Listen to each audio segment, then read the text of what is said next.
Yang saya harapkan untuk masyarakat Kota Serang, berikan masukan kepada khususnya di DPRD Kota Serang untuk apa yang memang harus kami kerjakan, aspirasi apa yang memang kami harus perjuangkan. Tentunya kami meminta dukungan dari masyarakat Kota Serang untuk sama-sama mengawasi daripada proses pembangunan, bukan hanya DPRD, tapi memang masyarakat, supaya tepat sasaran dan kemudian tidak ada anggaran yang memang tidak sesuai dengan peruntukannya.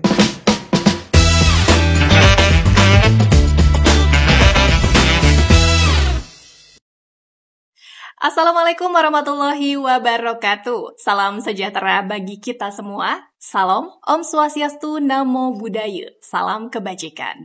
Hai, apa kabar Batur Cerita? Semoga sehat selalu dan terus semangat ya. Jumpa lagi dengan podcast di Cerita Wong Serang bersama saya Lucy Astari dari Ruang Cerita, Ruang Inspirasi, dan Ruang Kita Bersama yang berbagi cerita tentang tokoh-tokoh inspiratif yang menginspirasi di Kota Serang. Dari Jalan Jenderal Sudirman nomor 25, Studio CWS Diskominfo, Kota Serang. Kali ini kita kedatangan sosok senior di dunia politik Kota Serang. Beliau sudah 4 periode nih, mengabdi di DPRD dan kini menjabat sebagai Ketua DPRD Kota Serang. Sosok yang hangat, dekat dengan masyarakat. Kita sambut langsung Bapak Haji Mujirohman SH. Ini berbicara tentang 4 periode. Wah, waktu yang bisa dikatakan cukup panjang ya Pak ya. Ini melihat Kota Serang mungkin Pak, sekarang yang begitu banyak perkembangannya juga. Tapi sebelum kita bahas lebih dalam tentang Kota Serang dan juga dari seorang Pak Mujirohman. Bapak Mujirohman ini adalah Ketua DPRD untuk periode di 2024 ya Pak ya, sampai nanti di 2029. Bernama Haji Mujirohman SH dengan jumlah anak 4 orang dan pendidikan ini di SDN Kasemen, kemudian di SMPN Kasemen, kemudian di SMA Bina Taruna dan Universitas Islam Bandung. Dan tentunya nih Batur Cerita kita juga ingin mengenal lebih dalam nih Pak. Boleh ya Pak? Boleh. Kita ingin mengetahui sosok Ketua DPRD kita. Nah Bapak, fun fact nih Pak. Fun fact menarik dari seorang Pak Haji, boleh nanti disampaikan benar atau tidak ya Pak. Yang pertama, katanya nih Pak Muji ini batuknya khas banget kalau lagi di rumah. Jadi tiba-tiba terdengar suara batuk itu menandakan Abah udah di rumah. Ya. Bener gak Pak? Betul. Batuknya tuh khasnya kayak gimana Pak? Gimana? Jadi udah langsung tahu ya Pak ya? Yeah. Oke. Jadi khas batuk ya. Lanjut untuk fun fact yang kedua, hobi kasih makan burung setiap pagi. Jadi begitu bangun tidur, kalau orang lain kayaknya sibuk di kasur dulu, main handphone dulu, Bapak langsung nyari burung ya Pak ya, ngasih makan burung ya. Hobi banget ya Pak? Hobi banget. Oke. Ada berapa Pak ini yang udah di rumah sekarang peliharaannya Pak? Ada sekitar 31. Wah, udah 31. Ya. Oh, ini kembang biakan juga Pak? Enggak. Oh, oke. Ya, saya mendengar pagi, kalau enggak sore, pokoknya pas ada di rumah, saya pasti mendengar itu suara burung macam-macam itu. Kayak tenang gitu ya Pak ya? Tenang. Oh, udah lama berarti suka dengan burung? Saya semenjak remaja. Sejak remaja. Jadi peliharaan-peliharaannya ini udah dari dulu menemani ya Pak ya? Dulu, ya. Yang paling lama sekarang udah berapa Pak usianya? Ada. Kalau burung berapa lama ya itunya ya? Ada yang sudah hampir sekitar 11 tahun udah. 11 tahun, ya. Oke. Tapi kalau usia burung itu sampai tahannya? 25 tahun. 25 tahun. Oh, oke. Itu semua dikasih nama dari 30 itu Pak? Ya. Macam-macam itu namanya. Macam-macam ya.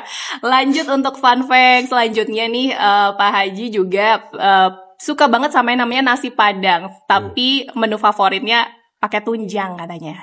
Bener Pak? Betul. Oke, kenapa gak tunjang ini jadi wajib banget di nasi Padang nih? Ya karena itu selera, bisa masuk selera. Ini tahu banget ya dari siapa? Tahu ya? banget dong Pak.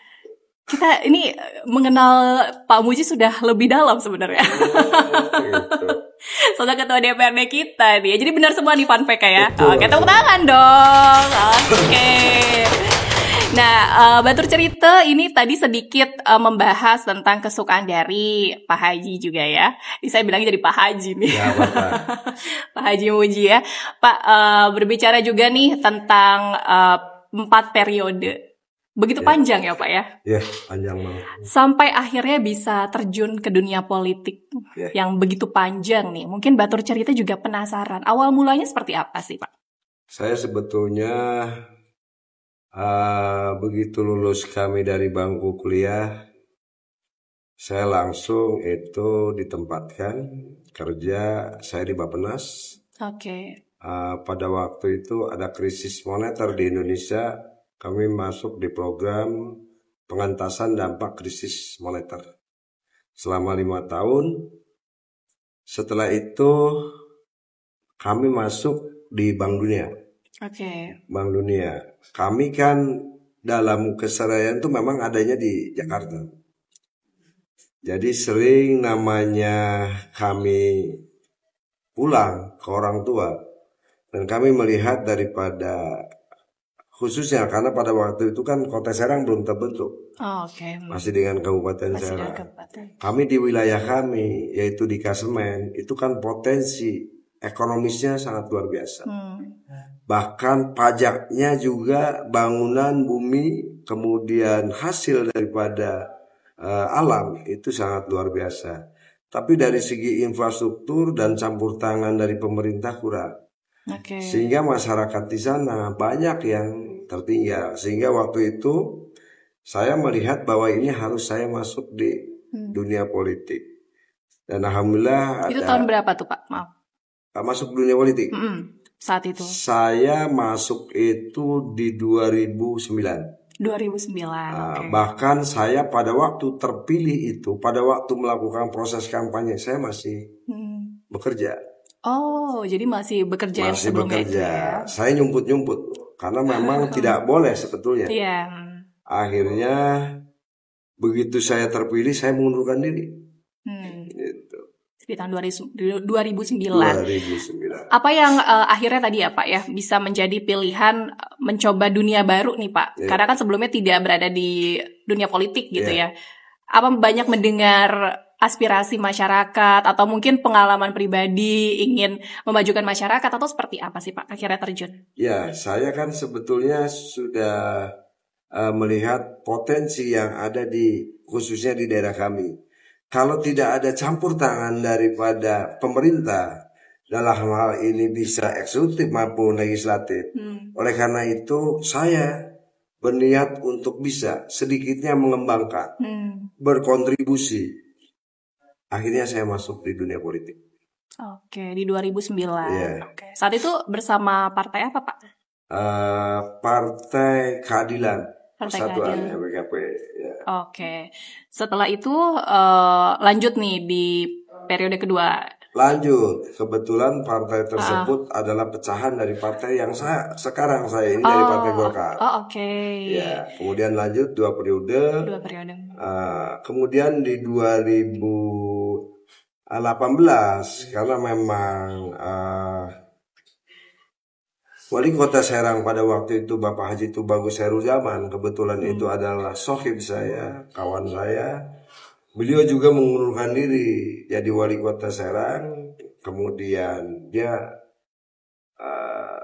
untuk mencalonkan diri di DPR RI. Kemudian beliau ngajak saya karena memang kami bersama-sama dari dulu merintis bersama ya. Merintis bersama, akhirnya saya mengundurkan diri juga dengan baik-baik di partai yang di PKP tersebut. Akhirnya bergabung di Golkar sampai saat ini ya Pak ya? Sampai saat ini. Oke, jadi memang 4 periode waktu yang begitu panjang dari sebelum tadi ya Pak ya mengikuti perjalanan Kota Serang yang sebentar lagi berusia 18 tahun nih Pak. Wajah-wajah baru di Kota Serang pasti mengikuti juga ya Pak ya. Apa saja sih Pak yang paling menarik mungkin yang menjadi kesan juga selama menjabat di DPRD Kota Serang? Kota Serang ini kan nanti tanggal 10 Agustus ini masuk di umur 18 tahun. 18 tahun adalah umur yang sangat memang remaja, ya, remaja untuk menginjak ke dewasa. Di situ memang harus banyak persiapan untuk pembenahan. baik dari urusan dasar yaitu infrastruktur, pendidikan, kesehatan. Saya kira ini harus segera berbenah. Karena kalau memang ini dari usia remaja ini tidak segera mempersiapkan itu kan untuk berbenah, maka ini akan ketinggalan jauh dengan apa yang dicita-citakan terwujudnya Kota Serang.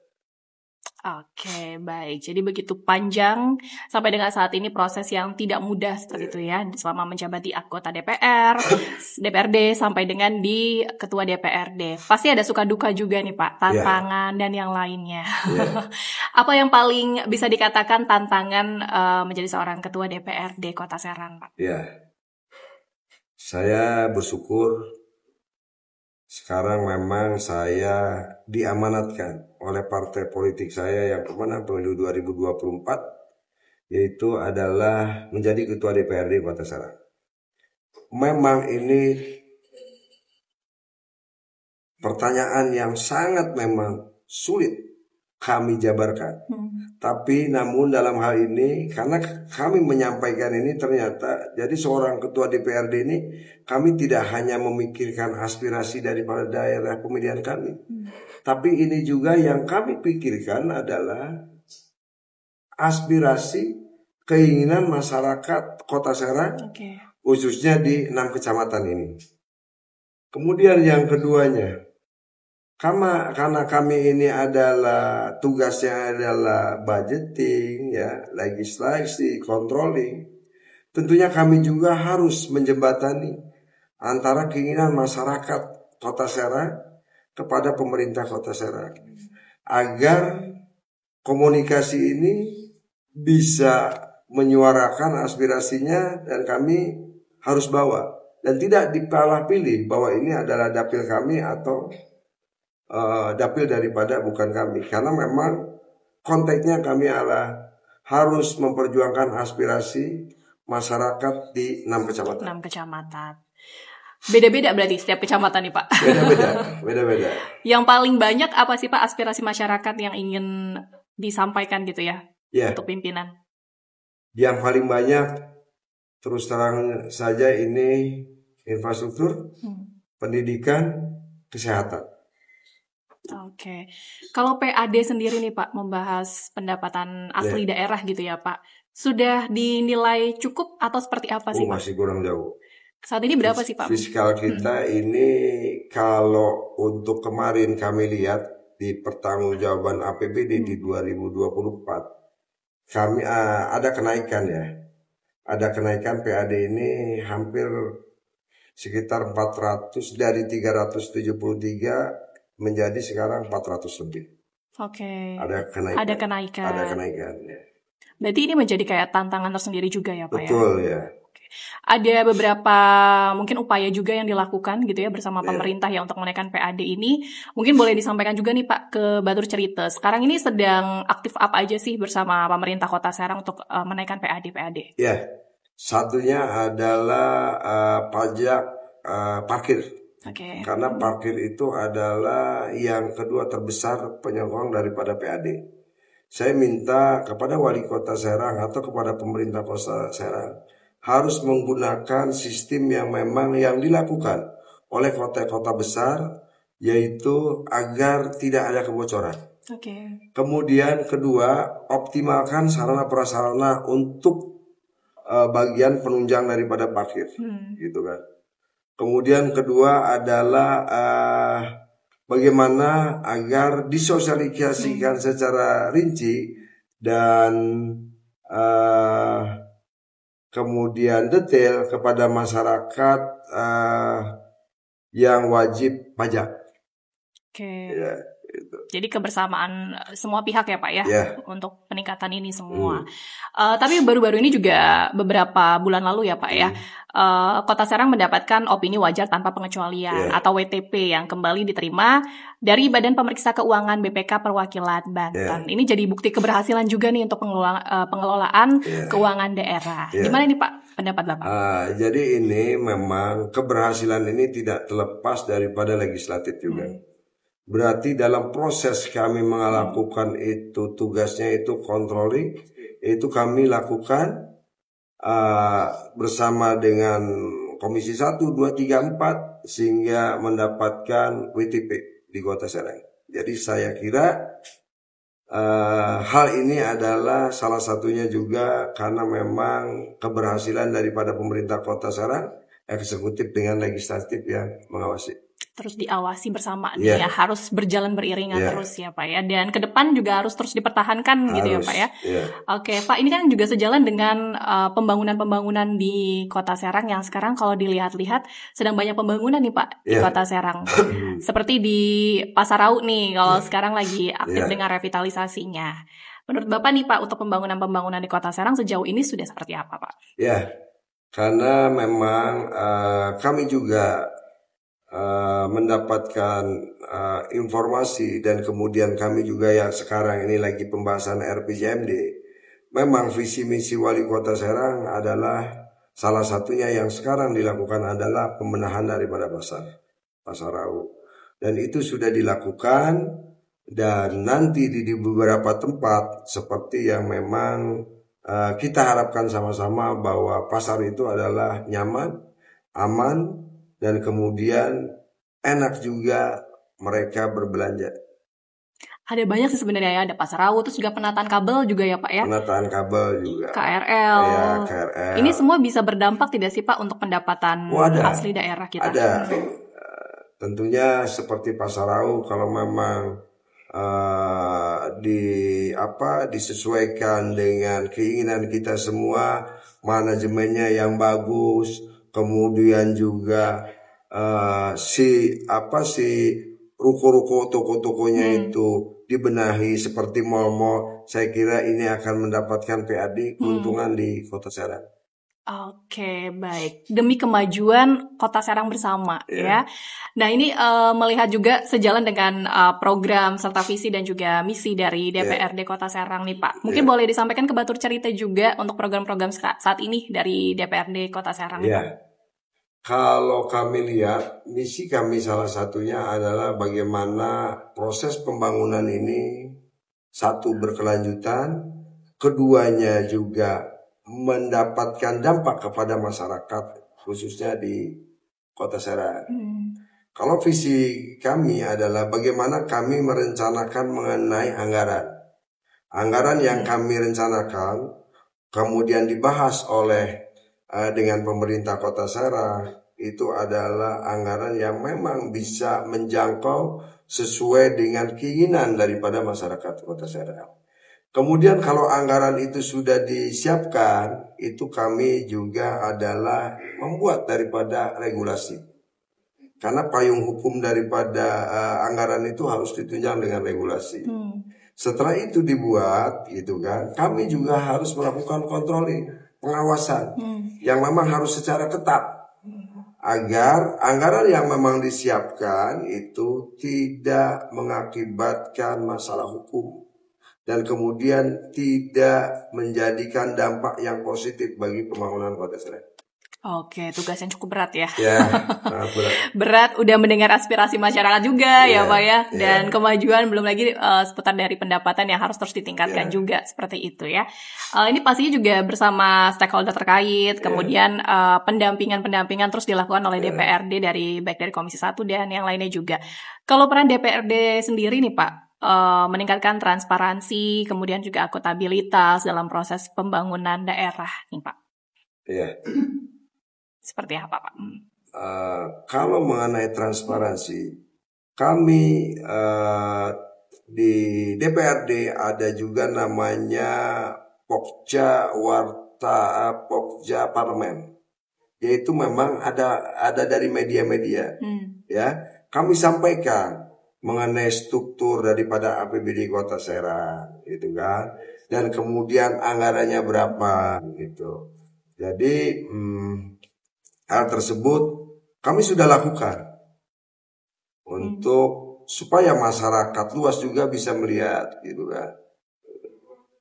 Oke, baik. Batur cerita, ini kalau misalnya kita melihat ya, yang seperti disampaikan dari Pak Muji, begitu besar ya, tanggung jawab ini yang mengemban sebagai Ketua DPRD dan juga mewakili aspirasi dari masyarakat Kota Serang, dan cukup banyak juga nih ya isu-isu mungkin yang bisa dikatakan pembangunan yang kontroversial, isu sensitif seperti itu ya Pak ya. Kemarin juga sempat ramai itu ya. Seputar normalisasi dan yang lainnya juga ya. Ini gimana nih Pak ikut mengawal dari masyarakat dan juga pemerintah di antara keduanya Pak? Ya. Kami memang dari sisi legislatif dengan eksekutif ini kan berbeda. Artinya memang program ini dilakukan oleh eksekutif dan legislatif itu mengawasi mengenai seperti contoh mengenai sukadana. Penolakan itu adalah hak mereka. Dan kemudian kebebasan untuk berpendapat itu adalah memang dilindungi daripada peraturan perundang-undangan. Tapi kita punya solusi agar memang Kota Serang ini adalah tidak kelihatan dengan mata kita semua. Terus kemudian orang masuk ke Kota Serang bahwa Kota Serang ini khususnya yang di daerah Sukadana itu memang kelihatan daripada kumuh dan mengakibatkan juga banyak banjir, bencana alam yang tentunya memang secara implisit tidak tersirat bahwa memang prospek daripada di masyarakat Sukadana itu. Tapi ini adalah bagian daripada yang mengakibatkan. Dan alhamdulillah sekarang masyarakat di sana secara sadar sudah sebagian itu pindah ke Rusunawa yang disiapkan oleh pemerintah Kota Serang, dan kami dari DPRD melihat daripada kesiapan daripada Rusunawa itu ternyata memang itu kami anggap itu layak, dan akhirnya kami beserta dengan wali kota memberikan kerohiman 5 juta rupiah per kakak, itu kan. Dan sekarang juga ada terobosan oleh pemerintah Kota Serang yang tadinya awalnya digratiskan setahun menjadi 2 tahun. Oke, jadi kemarin juga sempat gitu ya Pak ya, melihat masyarakat yang ada di Rusunawa, dan memang ya mereka sangat bersyukur gitu ya, menjadi 2 tahun, kemudian juga diberikan dana kerohiman sebesar 5 juta rupiah ini pastinya juga peran dari DPRD terus mengawal begitu besar ya Pak ya untuk masyarakat. Oke Pak, ini balik lagi nih Pak, bentar lagi kan ulang tahun Kota Serang, bertepatan juga dengan hari lahir Bapak ternyata nih. Ini begitu menjiwai Serang sekali ya Pak, hari lahirnya juga pas di tanggal 10 Agustus ya Pak ya. Oke Pak, ini peringatan hari ulang tahun yang bersama dengan Kota Serang yang artinya nih banyak sekali yang penuh harapan gitu ya, kayaknya di Kota Serang dan juga untuk Ketua DPRD kita. Mungkin kalau dari Bapak sendiri, keinginannya seperti apa sih ingin untuk Kota Serang ke depannya, Pak? Iya. Kota Serang ini tanggal 10 Agustus ini kan ulang tahun ya, yang ke-18. Saya menginginkan Kota Serang ini maju. Kemudian kedua, berubah secara infrastruktur, secara kemudian pembenahan daripada jangan sampai banyak banjir-banjir. Kedua, ketiganya kesehatan daripada masyarakat ini terjamin. Keempat ini pendidikan yang sangat murah di Kota Serang, sehingga kita bukan hanya membangun daripada infrastruktur tadi, tapi juga kita harus membangun daripada SDM. Jadi menyeluruh ini menyeluruh terbagi ke semuanya. Kalau sehari-hari nih Pak, selain ya tadi dengan kesibukan Ketua DPRD, ada kesibukan-kesibukan lain gak sih Pak saat ini yang memang sedang dijalani? Ya, saya ada Bu, ada.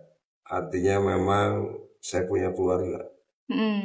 Tentunya juga saya harus memberikan nafkah, gitu kan. Saya ada usaha memang di luar, yang memang membantu saya untuk saya menafkahi keluarga. Oke. Jadi seorang sosok ayah nih ya, kesibukan hariannya juga seperti itu ya Pak. Tapi kalau tadi ya berbicara tentang kesehariannya ya, bersama teman-teman burungnya nih Pak. Jadi sahabat-sahabat di rumah yang sebaik 30-an tadi ya Pak ya. Itu jadi salah satu cara mengurangi stres atau menambah-nambah ide di rumah nih, punya ide-ide baru, ngobrol sahur atau gimana nih Pak? Biasanya kalau meredakan stres ya. Iya, saya itu kalau burung memang itu adalah pelarian saya. Oke. Untuk apabila saya dalam keadaan pikirannya yang namanya memang sangat berat bebannya, jadi ketua DPRD Kota Serang, maka saya itu pagi, sore itu pasti mendengarkan suara burung. Bahkan itu saya bukan hanya ngasih makan minum, termasuk memandikan. Oke. Itu 32 tuh dijajarin itu Pak? Diguyur apa gimana? Saya 1 minggu itu dibikin 3 kali. Oh, oke. Jadi mandinya bukan setiap hari. Enggak setiap hari ya. Ada waktu-waktu, tapi itu berbarengan semuanya. Berbarengan. Oh, oke. Itu lumayan buat ini juga ya, refreshing ya Pak ya. Gak usah jauh-jauh, cukup ke rumah aja ya. Iya, cukup ke rumah. Karena membahas tentang persoalan-persoalan masyarakat itu memang cukup banyak. Jadi butuh ya Pak ya untuk menghilang rasa stres ini. Pak, ini berbicara lagi nih Pak tentang Kota Serang tadi kan, dengan harapan ke depannya. Kalau dilihat-lihat juga kan sekarang Kota Serang ini masih cukup PR dengan permasalahan sampah mungkin ya Pak ya. Sampah-sampah yang masih menumpuk di sepanjang kali dan yang lainnya. Melihatnya seperti apa sih Pak? Makanya kami ini sekarang ini kan lagi pembahasan dari RPJMD. Visi misi dari wali kota untuk sampai 2030. Kami meminta untuk sampah ini bukan hanya disentralkan di Cilowong. Tapi mulai RT RW itu sudah ada alat memang yang harus memusnahkan daripada sampah itu. Dan tentunya seperti di pasar-pasar. Sehingga tidak hanya mensentralkan di Cilowong, dan pada waktu pembuangan tempat sampah di Cilowong itu karena armadanya juga kurang, kemudian juga tenaganya juga kurang. Jadi kadang-kadang ada yang tidak terangkut dan itu mengakibatkan ya tidak nyaman, keduanya mengundang penyakit. Makanya di dalam visi misi wali kota sekarang kita bersama-sama dengan tim perumus untuk bagaimana memecahkan daripada persoalan sampah, dimulai daripada titik daripada RT, RW atau masyarakat atau pasar yang memang ada yang menghasilkan sampah. Dari situ kita sudah musnahkan. Jadi saya minta ada alat yang memang khusus untuk memusnahkan daripada sampah tersebut, gitu kan. Tidak selalu dibawa ke pembuangan. Oke, jadi saat ini belum ada ya Pak? Belum ada. Oke. Pembahasan ke depannya selain tadi Pak untuk RPJMD, apalagi nih Pak yang nantinya akan direncanakan ke depannya? Kami juga meminta segera kepada pemerintah Kota Serang, khususnya wali Kota Serang, untuk segera merevisi Perda RT RW. Karena kami kepingin pendapatan ini di Kota Serang ini bukan hanya 400. Kami kepingin masuk di 500, bahkan kalau bisa 600. Sehingga adalah salah satu RT RW itu dirubah adalah buat yang memang tadinya industri ringan menjadi industri berat. Contohnya di Kecamatan Kesemen. Biar semua pengusaha-pengusaha atau investasi itu masuk ke Kota Serang, gitu kan. Oke. Penambahan investasi lagi balik lagi, dan ini juga balik lagi untuk pendapatan untuk asli PAD kita juga pendapatan asli daerah kita juga. Kalau dari segi masyarakat Kota Serang nih Pak ya, ini pastinya juga harus tetap berpartisipasi ya untuk memajukan Kota Serang. Mungkin ada masukan Pak untuk masyarakat Kota Serang kita? Terima kasih. Yang saya harapkan untuk masyarakat Kota Serang, berikan masukan kepada khususnya di DPRD Kota Serang untuk apa yang memang harus kami kerjakan, aspirasi apa yang memang kami harus perjuangkan.